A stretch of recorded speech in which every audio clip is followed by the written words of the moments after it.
Good day. I'm Jeff Branneman, and you're watching Learning How to Win at Life, going from the pits to your purpose. And this is edition number 6, which is Past the Peace Please. And it's also part 3, which is the Peace Place. So we're doing 7 days in a row. You're right in the middle of it, day 3. And the Peace Place.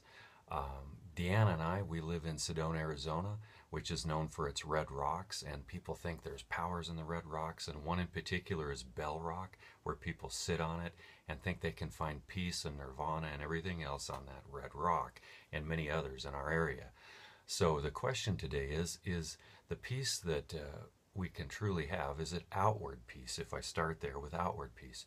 Because besides that I'm going to talk about in a minute, that na-na-na-na-na stuff on the inside, how about the outside?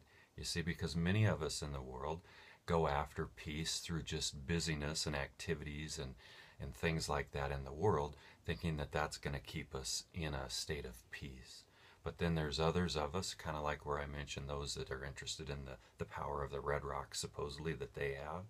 And that reminded me of watching Oprah once in a while, and I know Oprah has all the best of everybody on, and one day I watched and she had this gentleman named Eckhart Tolle on, and he's supposedly the leading spiritual guide of the universe and a new age author, and he told Oprah once that we really don't experience peace until we fully trust. And he said in his own life that he could not find peace because he just couldn't settle himself. He wasn't content with himself, like the I or self, and he needed to get outside of himself in order to find peace. And so he kind of describes it that he became two people, where he could be outside of himself and look down at the part that he doesn't like, and in that he could find or manufacture peace.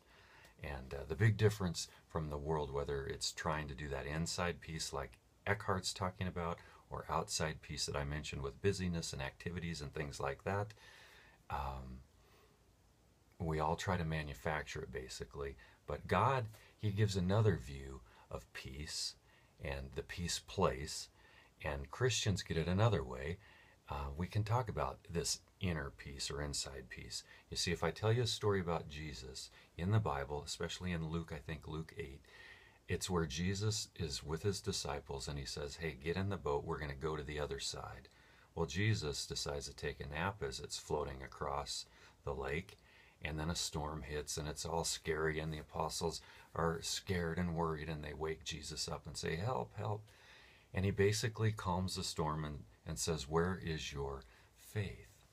Where is your faith? And so the peace that God gives us is kind of like back in the Old Testament, where Isaiah talks about that God created the peace and he gives us the peace. And it also talks about right after that part in Isaiah 45, he says, I'm the potter and you're the clay. So don't question the potter, but he is the one that truly created peace and gives the peace. Yesterday I quoted, where I printed for you, John 14:27, that says, Jesus, as he was walking on the earth, said, peace I leave with you, my peace I give you. I do not give as the world gives. Do not let your hearts be troubled, and do not be afraid.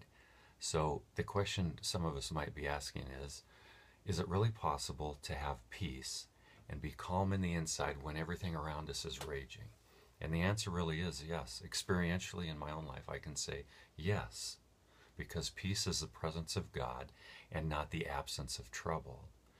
And so when we, you and me, when we get in the boat of life, we need to get in it and give Jesus the keys to the boat and trust him moment by moment, daily, letting him run the boat, trusting him, depending on him.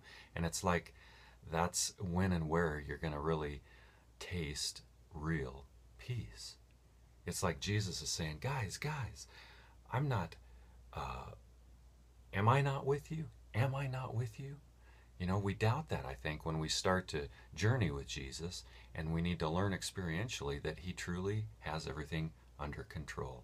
Even though this world is full of evil, and it seems like it can take your peace, but with Jesus, I'm telling you, walking with him like we just mentioned, you can have a peace that surpasses all understanding in the midst of whatever this world throws at us.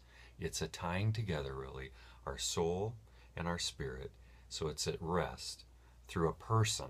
Here's the deal. The peace place is through a person. And it's really right here. When you have Jesus in here, you're going to experience peace like I'm talking about.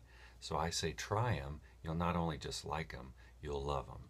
So begin to implement some of these things that we're talking about over the last few days, and continue to follow me for the rest of this series, and see if God doesn't begin to show you peace and you experience peace in your life. You pull out of the pits, you win at life. This is a W for Win at Life. Do it today. Have a great day.